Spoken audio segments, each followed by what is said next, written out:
ভিন রাজ্যে বাংলাদেশি সন্দেহে এ রাজ্যের পরিযায়ী শ্রমিকদের হেনস্থার অভিযোগ নতুন কিছু নয়।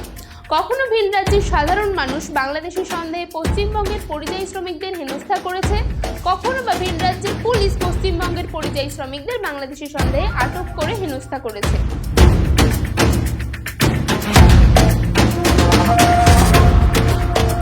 এমন আবহে শনিবার মুর্শিদাবাদ পুলিশের কাছে খবর আসে ভগবানগোলা ব্লকের 3 জন এবং ইসলামপুর থানার এলাকার 2 জন পরিযায়ী শ্রমিককে উত্তরপ্রদেশ গোবিন্দনগর থানার মথুরাতে বাংলাদেশি সন্দেহে আটক করেছে। ঘটনার খবর পেয়ে মুর্শিদাবাদ জেলা পুলিশের উচ্চতর আধিকারিকেরা মথুরা পুলিশের সঙ্গে যোগাযোগ করেন। আটক হওয়া লোকজন এবং ওই 5 জন শ্রমিক যে মুর্শিদাবাদের বাসিন্দা তা প্রমাণ করে দেন। তারপরে ওই 5 জনকে উত্তরপ্রদেশ পুলিশ শনিবার রাতে ছেড়ে দেয়।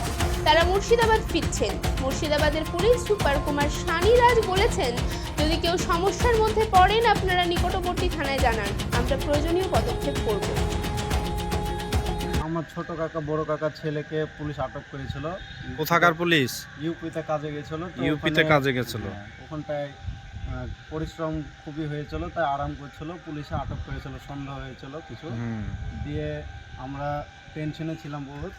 দিয়ে তো আমরা ইসলামপুর থানাতে আসলাম। আসে ইসলামপুর থানার আমাদের বড়বাবু আর এসপির সাহায্যতে আমরা ছেলেকে খুঁজে পেলাম, আবার ছাড়িয়ে দিলাম।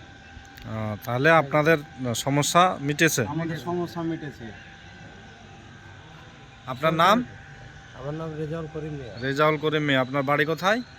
ফিরোজপুর মোজা পাহাড়পুর জিপি। আপনার ছেলের নাম কি? নূর ইসলাম মিয়া। নূর ইসলাম মিয়া। আপনার নাম? দুলাল শেখ। দুলাল শেখ। বাড়ি কোথায়? আজমতপুর। আজমতপুর। আপনার ছেলের নাম কি? সাইদুল ইসলাম। আপনার ছেলে তাহলে বাড়ি আসছে দুজনের ছিল, তাই তো? আপনাদের দুজনের ছেড়ে দিয়েছে। বড়বাবু সাহায্য সত্যি তুলনা দেওয়া যায় না। বড়বাবু যে আমাদেরকে যথেষ্ট নিজের ছেলের মতো আমাদেরকে উপকার করলো। আমরা কুকুরের মতো লোকের পাবলিকের সঙ্গে বেড়ে আসছি, কিন্তু আমাকে কেউ আমাকে চোখ জান দেয়নি। এই আমি বড়বাবুকে দিয়েছি, আমি চোখ জান পেলাম।